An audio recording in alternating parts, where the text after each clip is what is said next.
I think I spotted a shrew during a farm dig. It has all the characteristics of a shrew. The long nose, short ears, variation of colors under the belly. It was so dramatic, I hardly touched it and shouting like. So I wanted to get a closer look.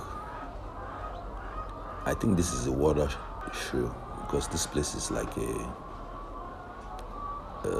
damp place where there's a pond beside it. So it's watery. I think it's a water shrew. A very interesting animal. They are nocturnal. They live in burrows of theirs and others and go hunt. Is this a shrew? To drop a comment.